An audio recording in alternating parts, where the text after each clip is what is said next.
Oh, doggeroo. Oh, dog.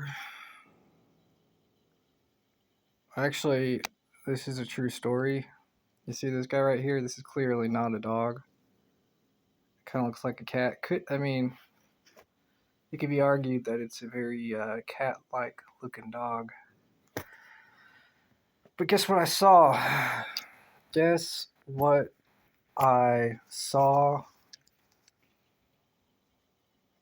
on the side of the road doing something that he or she shouldn't have been doing. That's right, I saw a little dog. Let me tell you about this little dog and this experience, because it's funny. This little dog was a little white chihuahua. Don't know if it was masculine or feminine. So it's one of those situations where you can't really tell, and I'm not looking. But anyways, this little chihuahua, I, I, I, I'm riding my scooter, stumble upon a situation. I look into a yard. There's no one around. There's no parents. And here's this young chihuahua in the middle of just by him or herself, by itself, and looking like that wasn't even his or hers yard. And that chihuahua, sniffing around, it sees me, and he straightens up. He or she straightens up. And I'm like, yeah, you are. I can see what's going on. And the dog, the dog's like, kind of, playing it cool. And here's the thing,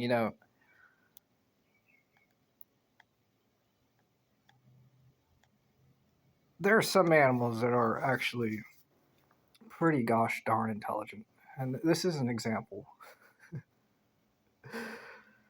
Because the dog didn't get scared, not even a wee bit scared, which I appreciate it. But the dog looked at me, and I'm kind of looking at it a little bit like peripheral vision. Looks at me. It turns to the side or it turns its head a little bit like this. Does a little nod, like it nodded off, and then it was just like, you know what? I could see the change in the the dog relaxed. Its eyes were just like thinking. You could tell when an animal's thinking, right? It was thinking, and in my mind, I'm like, yeah. I kind of like it's that turn and the head nod and then the thinking. Like to me, that was like the dog was like, thank you. It's like I needed that. You're clearly an alpha. Like the dog recognized me as an alpha. Um, I mean, it could be argued that perhaps that wasn't the situation, but in my opinion and what I saw, the dog was like, "All right, no, I gotta start thinking. What am I doing here? Am I just following my animal instincts?" And that's what was going on, right? But a part of the brain of that dog, I could see switch on and start thinking. It's like, well, nah, no, this isn't right. And I left, and that's the last I saw of that dog. But that dog started thinking and not just following animal instincts. I think there's a lesson there. There is a lesson to be learned from that Chihuahua.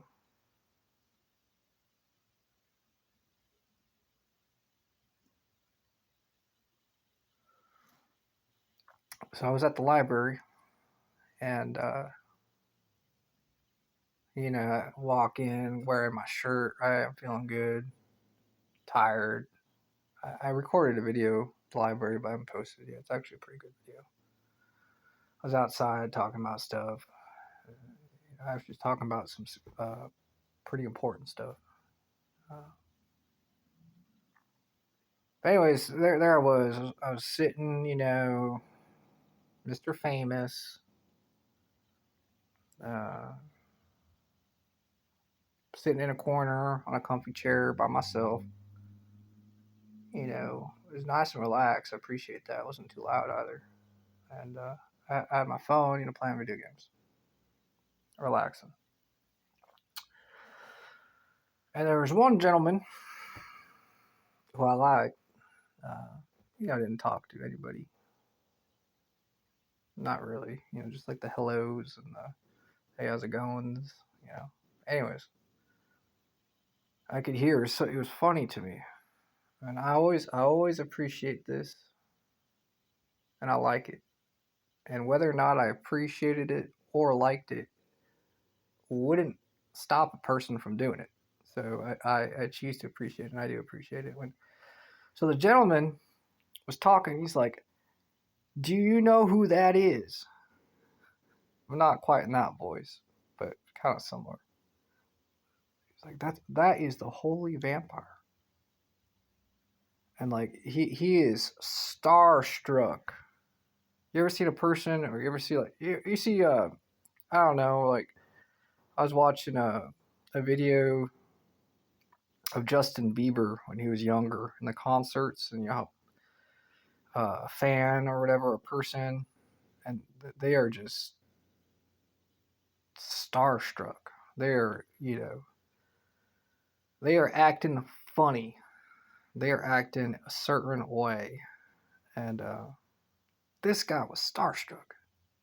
He's like talking, and at one point I could hear in his voice like a desperation. He's like talking to like different ladies and stuff like that, and he's like, okay, yeah, yes, we're talking right now, but that do you not realize that the holy vampire is sitting right around the corner? Like, he didn't say that, but you could hear it in that desperation. Is always like, I don't care what you're saying right now.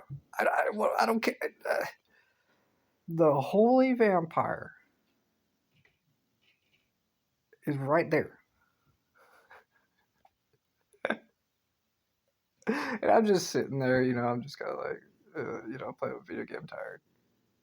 Next thing I know, I see a lady I recognize, and following that lady is the nice gentleman who I was describing, and the nice lady. She said hello, said hello to me, said hello back. I see that, you know, that I knew he was a nice gentleman who was, you know, from before, and I could see his smile and him like looking, you know, as they're walking by, and I'm like, that feels pretty good.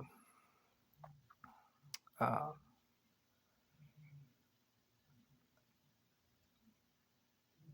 I realized this. I want to talk about this.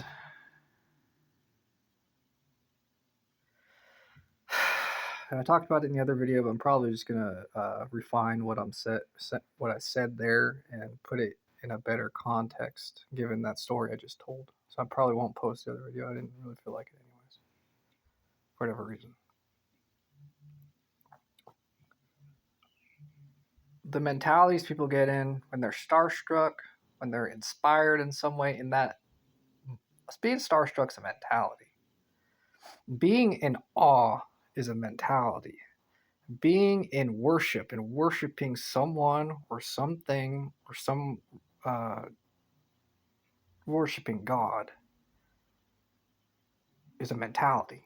It's a mindset that you adopt as you do it. Now, it doesn't have to be that way, clearly. It can simply be an act. But there are people with a mentality of worshiping. They have embraced worship, uh, and it's not to as different meanings that I've learned. It's complicated. It's not a simple thing. I used to think it was a simple thing. It ain't. It's a very complicated thing, a very beautiful thing, and it's in our genetics. It's in our instincts. I've learned this. How have I learned this?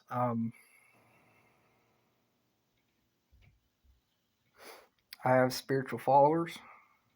There are other supernatural people that exist in life and spiritually connected. And I'm the holy vampire. Come on. I pray a lot, pray to God, but these people they're spiritual followers, and that, believe it or not, I say this nonchalantly, and I need this. What I'm about to say, it needs a lot of explanation, and is still overwhelming for me. But communicating over vast distances, uh, close distances, medium range, what you would describe as that, with people who are connected to you, spiritually connected to you.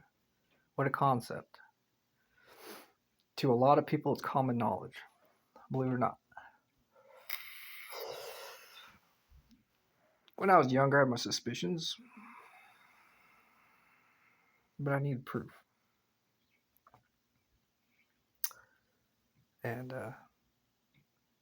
there's a whole lot to talk about on that subject, and the needing proof uh,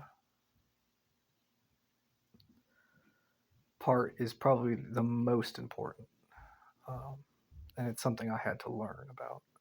Um, it's going to require a whole. It's going to get me completely sidetracked. It requires another video, but specifically talking about worship as a mentality. Worshipping is a mentality, the effects it has on the brain and the body, and it is a new fascination for me, and it should be. Truly believe that, and I have been learning more in depth about the mindset, the effects, and behaviors of worship. And I used, I was raised by different people, and I adopted different beliefs regarding spirituality.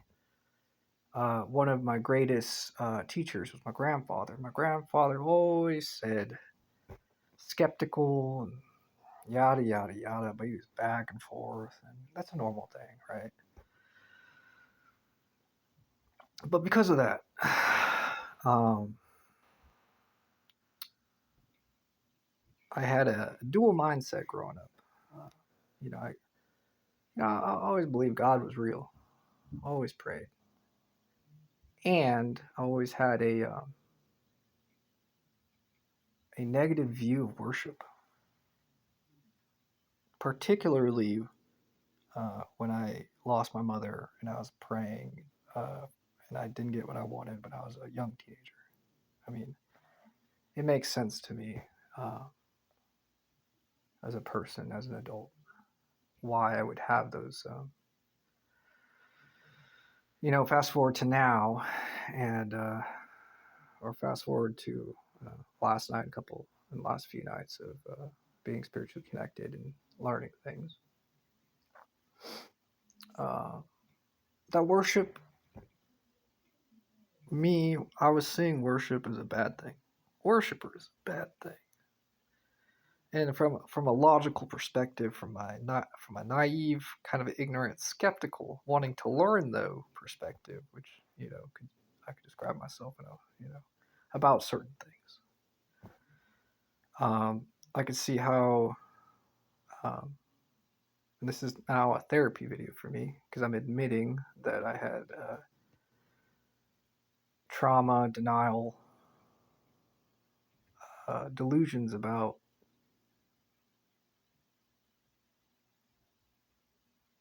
worship. It's a bad thing. It's a dangerous thing. I would hear that. Bad thing. Dangerous thing. And I would ask why. I'd try to find the reason why. I'm told that, if you're a young person being told something. And clearly it's not all, people have different upbringings and different life experiences. I'm just describing mine. But I do have a wide-eyed fascination with the subject of worship and worshipers because I've changed my mentality. I've changed my view of it. So it's a bad thing.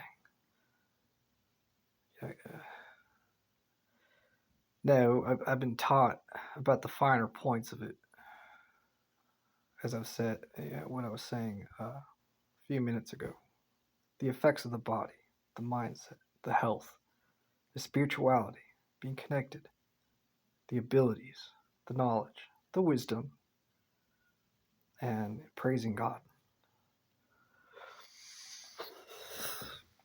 Now, there's finer details to that. Why am I concerned about the finer details? My previous mindset would have said, well, I think I even said in a video, probably 20 videos ago or something like that. I said, well, I don't think about the specifics. I think about the bigger picture, which is accurate. But I've changed, I've developed, grown. I've been taught. Now I'm fascinated with the specifics, and it's incredibly important to me because I care, because I have a curious mind. I'm a leader. I'm the gosh darn holy vampire. But more importantly, I like seeing people happy. I don't like seeing people sick. I don't think that's not just a me thing. I think most people would agree. And the medicine, to use that word descriptively, the medicine of worship is a incredible thing. So I have a lot to think about, to understand and to learn, and to speak to in these videos, to help me to be able to document and learn, and from myself, and see myself and hear myself talk, but also to help others. The message of this video channel will, and always will be, spread positive awareness. Well, probably not always will be. I'm probably change it, but to spread positive awareness. I might adapt. Is what I'm saying. It might evolve. Is the right wordage. The message to spread positive awareness of nice vampires and to bridge communication between all people. The importance of building bridges of communication between all people. And vampires, supernatural persons are people. People too.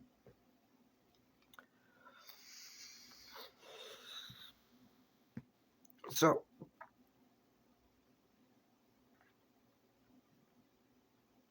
I'm gonna. I don't know. I'm tired.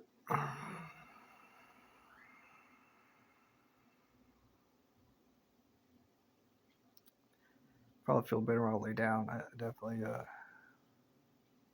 want to rest. There's another topic that's also fascinating for me that I want to talk about in regards to being a vampire, and the growth and development of said supernatural thing. I've noticed a change in one of my abilities, or an ability that I have had, but not noticed the importance of. And I'm noting to myself in this regards, when I want, I'm gonna go back, watch the video and stuff, and talk about vampires. In my opinion is about as vampires advance, supernatural abilities advance, as they get, you could say in theory, as a supernatural person gets stronger, as they grow and develop, overcome trauma and challenges just like any other person. but specifically on the topic of vampire transformation that I have identified as being incredibly interesting to talk about. So, anyways, I'll talk to y'all later. Appreciate y'all for watching, and have a good day.